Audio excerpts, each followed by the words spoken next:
Assalamu alaikum wa rahmatullahi wa barakatuhu. Welcome to my YouTube channel, Arman's Math Insights.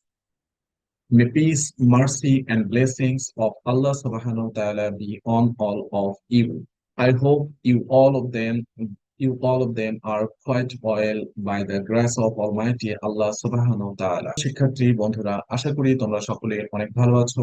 আজকে আমরা 2024 শিক্ষাবর্ষের অষ্টম শ্রেণীর গণিত বইয়ের দ্বিতীয় অধ্যায় দৈনন্দিন কাজে বাস্তব সংখ্যায় এই অধ্যায়ের আমরা পৃষ্ঠা নাম্বার 41 এর সমাধান যদি করি তাহলে পৃষ্ঠা নাম্বার 40 এর ঘনমূল, দ্যাট মিনস কিউব রুট এর কিভাবে আমরা সমাধান করব সেই সম্পর্কে আমরা জানবো। তো প্রথমে আমরা ঘনমূলের কিছু বৈশিষ্ট্য সম্পর্কে জানবো। তো ঘনমূলের বৈশিষ্ট্যগুলো কেমন হয় সেটা যদি আমি এখানে বলি, তাহলে এখানে বলা হয়েছে ঘনমূল, দ্যাট মিনস তোমরা ইতিমধ্যেই বর্গমূল সম্পর্কে জেনেছো।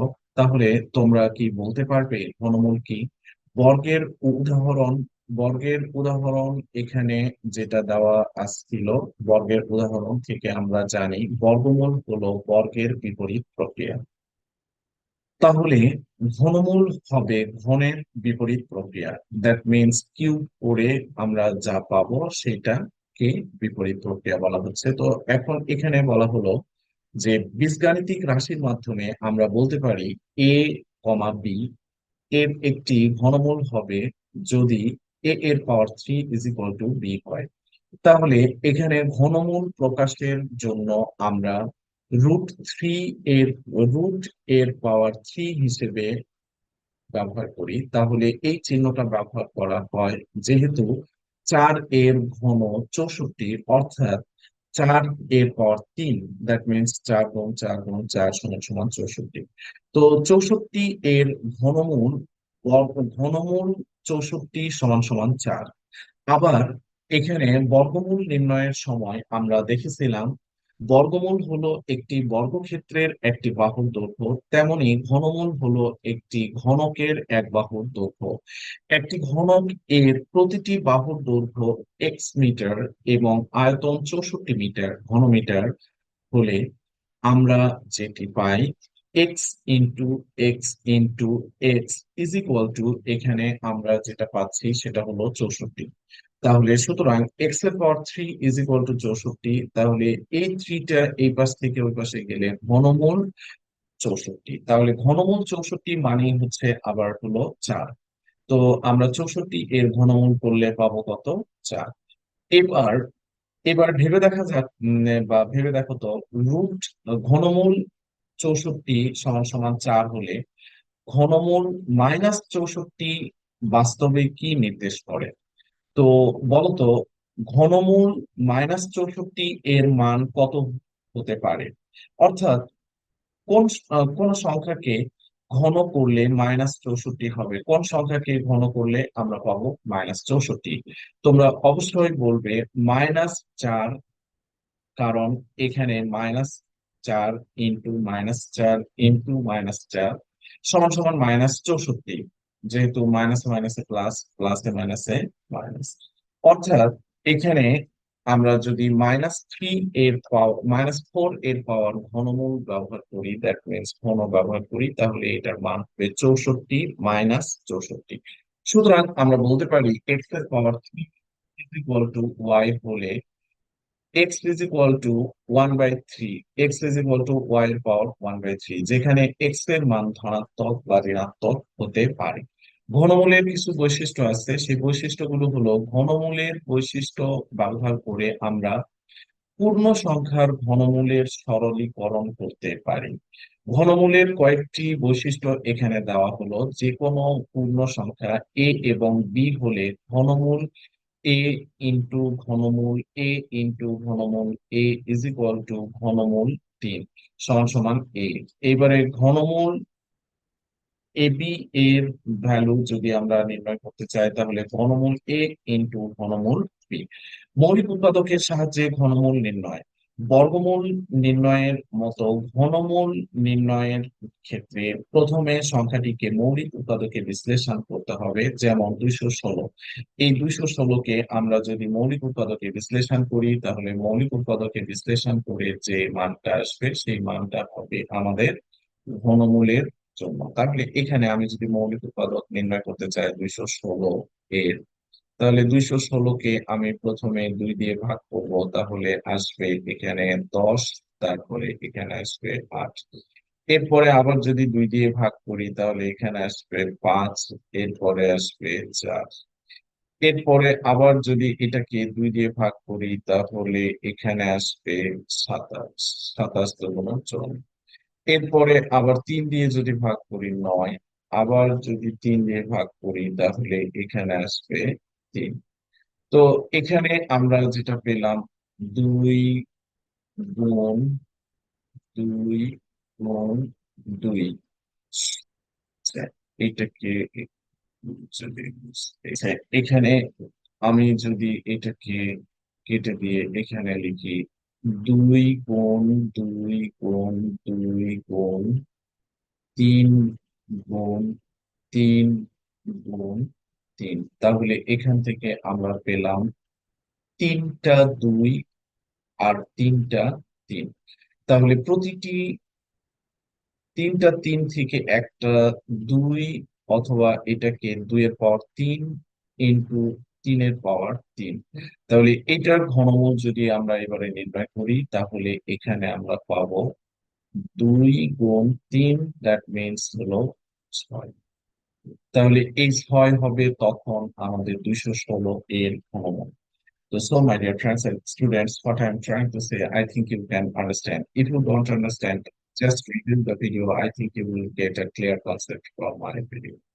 তো এবারে আমরা এখানে যদি পরবর্তী ভিডিওতে আসি, তাহলে পরবর্তী যে টপিকসটা আছে সেই টপিকসে আমরা এখানে দেখতে পাচ্ছি যে কিছু একক কাজ দেওয়া আছে। সেই একক কাজগুলো হলো মৌলিক উৎপাদক বা গুণনীয়কের সাহায্যে ঘনমূল, নিচের সংখ্যাগুলোর ঘনমূল নির্ণয় করো।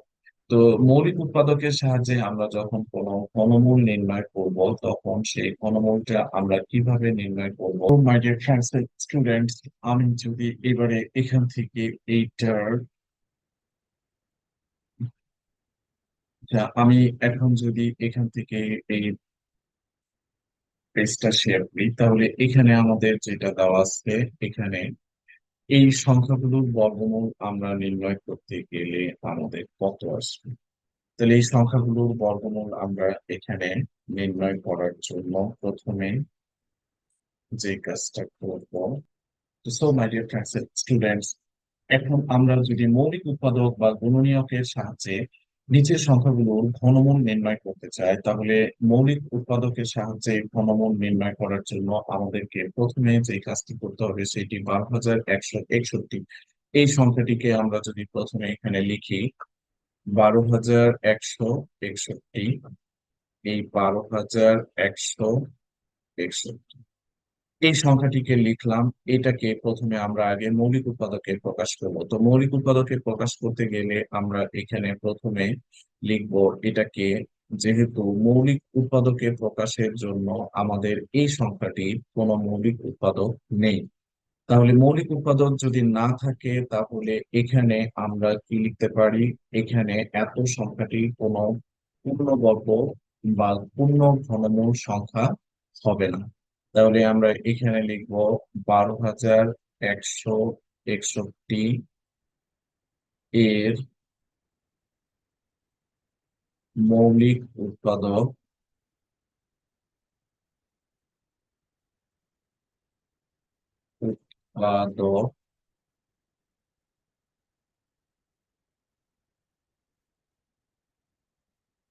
নেই।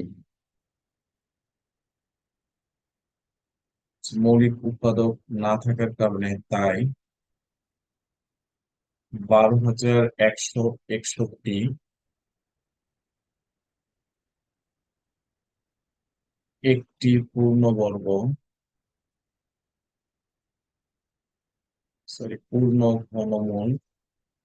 পূর্ণ ঘনমূল নয়। বা নির্ণয় করা সম্ভব হয়। তো এর পরবর্তী যে সংখ্যাটি আছে সেটি যদি আমরা এবারে নেই, তাহলে পরবর্তী সংখ্যাটি আমাদের এখানে কি আছে সেটাকে আমরা এবারে লিখব। তো পরবর্তী সংখ্যাটি আছে এখানে আমাদের সামনে 9,000, -9,261। তাহলে -9,261 কে আমরা এখানে প্রথমে আগে 9,261 এই সংখ্যাটিকে মৌলিক উৎপাদকে বিশ্লেষণ করব। তাহলে এটাকে আমি যদি প্রথমে 3 দিয়ে ভাগ দেই, তাহলে 3 × 9, তারপরে 0, তারপরে 3 × 8 = 24, তারপরে 3 × 7 = 21। এরপরে আবার যদি এটাকে 3 দিয়ে ভাগ করি, তাহলে 3 দিয়ে ভাগ যাবে, 3 × 1 = 3, 0/0, আর 3 × 2 = 6, আর 3 × 9 = 27, 1029। তারপরে এটাকে আবার যদি 3 দিয়ে ভাগ দিই, 3 × 9, তারপরে এখানে আসবে 2, 3, 4, 12, তারপরে 3 × 3 আবার 9। এরপরে এটাকে আমরা 7 দিয়ে ভাগ করতে পারবো, তো এটাকে 7 দিয়ে ভাগ করলে হয় 49। এরপরে এখানে আছে আবার 7 দিয়ে যদি ভাগ করি তাহলে আসবে 7।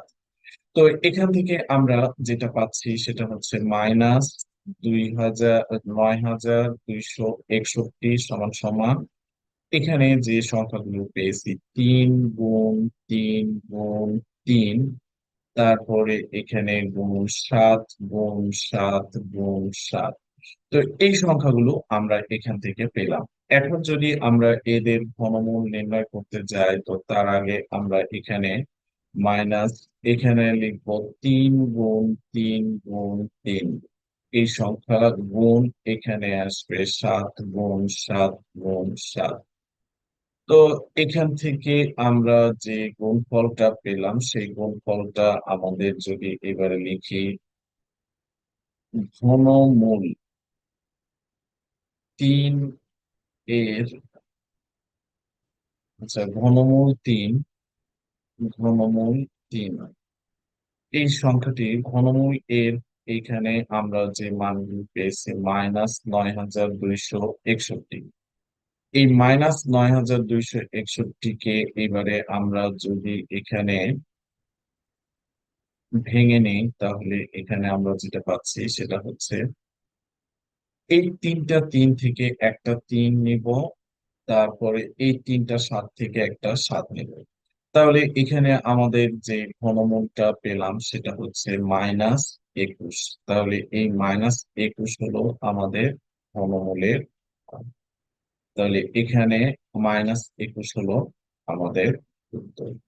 তাহলে এই সংখ্যাটিকে আমরা যেটা পেলাম সেটা হচ্ছে, এটা কিন্তু ঘনমূল, তাহলে 3 × 7 = 21। এরপরে এই যে এই 3 × 7 = 21 এখানে লেখা আছে, এই 3 × 7 = 21 এখানে কিন্তু 3, এটা হচ্ছে পুরোটার উপরে আবার 3 আছে, তাহলে 3 আর এটা উঠে যায়, যার কারণে এখানে 3 × 7 = 21 লেখা। তো এর পরবর্তী যে সমস্যাটি আছে সেই সমস্যাটিতে আমরা যদি আসি, তাহলে এখানে পরবর্তী সংখ্যাটি আছে আমাদের এখানে 15,625। তাহলে 15,625 এই সংখ্যাটি আমরা যদি এখানে লিখি,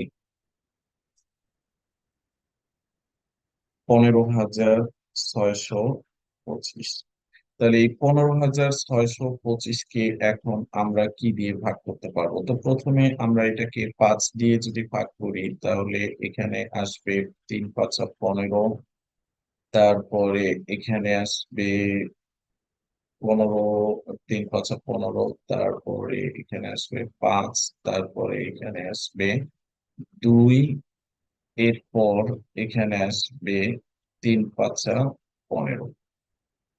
তো এই পর্যন্ত এই পর্যন্ত আমরা 3 × 5 = 15, 3, তারপরে 5 × 5, তারপরে 2, 1 আর 2 12, 3 × 5 = 10, তারপরে এখানে 2 আর হলো 5 25, 5 × 5 = 25। তাহলে 3125 আমরা পেলাম এই সংখ্যাটিকে ভাগ করে। এরপর আমি যদি আবার 5 এই সংখ্যাটিতে যাই, 5 6 30, তারপরে 5 2 গুণ 10, তারপরে 5 5 25। এর পরবর্তীতে আমরা যদি আবার আসি, 5 দিয়ে ভাগ করা যায়, 5 5 25। আর হচ্ছে, সরি, এখানে 5 6 25, 5 25 125। তারপরে এখানে আসবে 5 একে 5, তার মানে 125। আর হলো 5 গুণ করলে 625। তো এর পরবর্তীতে আমরা আবার যদি এটাকে ভাগ করি, তাহলে এখানে আসবে 5 5 25 125। তারপরে আসবে এখানে 5 5 5 আর 25। তো এই সংখ্যাগুলো আমরা যেগুলো পেলাম মৌলিক উৎপাদক, এই মৌলিক উৎপাদক গুলোকে আমরা এখন যদি এখানে ভেঙে লিখি, তাহলে মৌলিক উৎপাদক গুলো আমাদের যেটা এসেছে 15,625।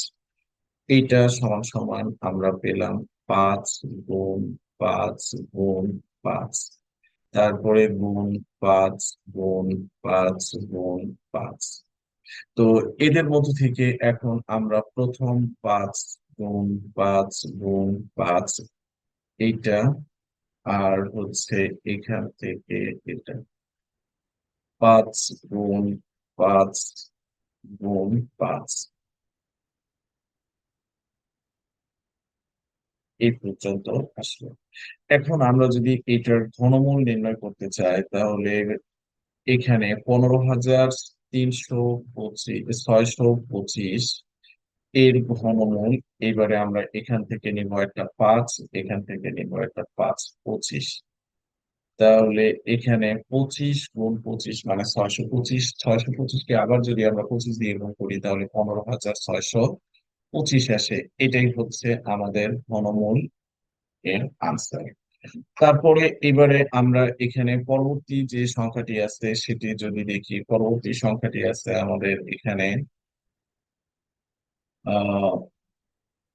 2,62,144। তাহলে 2,62,144 এই সংখ্যাটিকে এখানে আমরা প্রথমে লিখব 2,62,144 এই সংখ্যাটি। এটাকে আমরা প্রথমে 2 দিয়ে ভাগ করতে পারি কিনা। 2 দিয়ে যদি ভাগ করতে পারি, 13, এখানে আসবে 1, এখানে আসবে 10, এরপরে এখানে আসবে 1 7, তারপরে এখানে আসবে 2। এর পরবর্তী যে সংখ্যাটি আছে এটাকে আবার 2 দিয়ে যদি ভাগ করি, 6 2 গুণ 12, তারপরে এখানে আসবে 5 2 গুণ 10, তারপরে আবার 5 2 গুণ 10। এখানে আমরা লিখতে পারি 36। তাহলে এখানে আমরা যেটা পেলাম 65,536। এই 65,536 কে আমরা আবার যদি 2 দিয়ে গুণ করি, 2 দিয়ে ভাগ করি, তাহলে 2 দিয়ে ভাগ করলে আমাদের ভাগফলটা কত আসে? তো 2 দিয়ে ভাগ করলে এখানে আসবে 3, এখানে আসবে 7, এখানে আসবে 7, এখানে আসবে আহ, তার মানে 6, এখানে আসবে 8। আচ্ছা, এর পরবর্তী যে টপিকসটা আছে এটাকে আবার যদি আমি 2 দিয়ে ভাগ করি, তাহলে এখানে আসবে 18, তারপরে এখানে আসবে 17, 8 2 গুণ 16, তারপরে এখানে আছে 4, 4 2 গুণ 8, 18 2 গুণ 36, তারপরে এখানে 18 2 গুণ 36, তারপরে এখানে আসছে 4, 4 2 গুণ 3 2 গুণ 6। এখানে যে সংখ্যাটি আছে এটা হচ্ছে 2,62,144। এই সংখ্যাটির আমরা যদি মৌলিক উৎপাদক গুলো বের করি, তাহলে প্রথমে 2 দিয়ে 2 একে 2, 3 2 গুণ 6, তারপরে 2 একে 2, তারপরে 5 4 শূন্য, তারপরে এখানে 7 2 গুণ 14, তারপরে 2 2 গুণ 4।